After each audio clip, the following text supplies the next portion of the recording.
नमस्कार, आप देख रहे हैं न्यूज 18 का डिजिटल प्लेटफॉर्म और मैं हूं आपके साथ जागृति खंतवाल। आज पश्चिम बंगाल की राजनीति में एक ऐतिहासिक दिन है क्योंकि भारतीय जनता पार्टी के वरिष्ठ नेता सुवेंदु अधिकारी आज दोपहर 11 बजे यानी कि अब से कुछ ही देर में पश्चिम बंगाल के मुख्यमंत्री पद की शपथ लेने जा रहे हैं। इस शपथ ग्रहण समारोह को कोलकाता के ऐतिहासिक ब्रिगेड परेड ग्राउंड में आयोजित किया जा रहा है और ये समारोह सिर्फ एक राजनीतिक कार्यक्रम नहीं बल्कि बंगाल की राजनीति में बड़े बदलाव के प्रतीक के तौर पर देखा जा रहा है।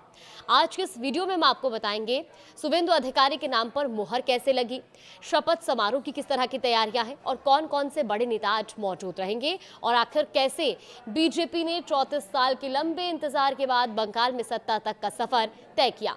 देखिए, सबसे पहले बात आज के शपथ ग्रहण समारोह की। सुवेंदु अधिकारी अब से कुछ ही देर में दोपहर 11 बजे मुख्यमंत्री पद की शपथ लेंगे और ये समारोह कोलकाता के ब्रिगेड परेड ग्राउंड में होगा, जो पश्चिम बंगाल की राजनीति का एक बेहद अहम राजनीतिक स्थल माना जाता है। इस समारोह में प्रधानमंत्री नरेंद्र मोदी, केंद्रीय गृह मंत्री अमित शाह समेत एनडीए के कई बड़े नेताओं के शामिल होने की जानकारी है और ये सिर्फ एक कार्यक्रम के तौर पर नहीं देखा जा रहा है। ये कोई राज्य स्तरीय कार्यक्रम नहीं रहेगा बल्कि राष्ट्रीय राजनीति के लिहाज से भी बेहद महत्वपूर्ण बताया जा रहा है। अब बात करते हैं कि आखिर सुवेंदु अधिकारी के नाम पर फैसला कैसे हुआ। देखिए, बीते दिन यानी कि शुक्रवार को कोलकाता के कन्वेंशन सेंटर में बीजेपी विधायक दल की बैठक आयोजित की गई और इसी बैठक में सुवेंदु अधिकारी को विधायक दल का नेता चुना गया। बैठक खत्म होने के बाद केंद्रीय गृह मंत्री अमित शाह ने औपचारिक रूप से उनके नाम का ऐलान किया और इसके तुरंत बाद सुवेंदु अधिकारी लोक भवन पहुंचे, जहां उन्होंने राज्यपाल से मुलाकात की और सरकार बनाने का दावा पेश किया। यानी अब सारी संवैधानिक प्रक्रिया पूरी हो चुकी है और आज वो आधिकारिक तौर पर पश्चिम बंगाल के मुख्यमंत्री पद की शपथ लेंगे। अब जरा शपथ ग्रहण समारोह की तैयारियों पर भी नजर डालते हैं। ब्रिगेड परेड ग्राउंड को बड़े स्तर पर सजाया गया है।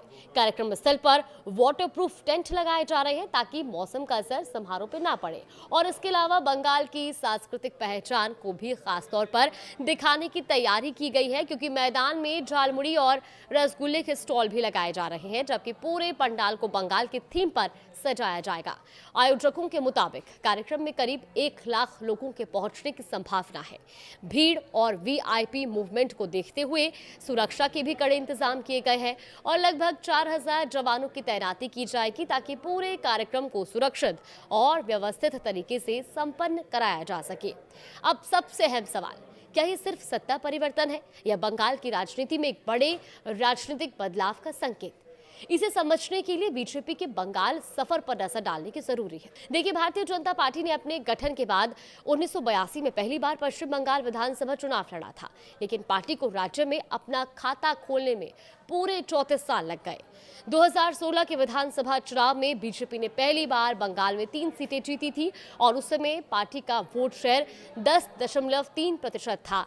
इसके बाद 2021 के चुनाव में बीजेपी ने बड़ा उछाल दर्ज किया और 38.4% वोट शेयर के साथ 77 सीटें हासिल की और अब 2026 के चुनाव में पार्टी ने बड़ा राजनीतिक इतिहास रच दिया और 45.84% वोट शेयर के साथ 207 सीटें जीतकर पूर्ण बहुमत हासिल किया है। यानी 2016 में सिर्फ 3 सीटों से शुरुआत करने वाली भारतीय जनता पार्टी अब पश्चिम बंगाल में अपनी पहली सरकार बनाने जा रही है और सुवेंदु अधिकारी राज्य के पहले बीजेपी मुख्यमंत्री बनने जा रहे हैं। राजनीतिक जानकारों के मुताबिक ये न सिर्फ बीजेपी के लिए बड़ी जीत है बल्कि बंगाल की राजनीति में लंबे समय से चले आ रहे समीकरणों में भी बड़े बदलाव का संकेत माना जा रहा है।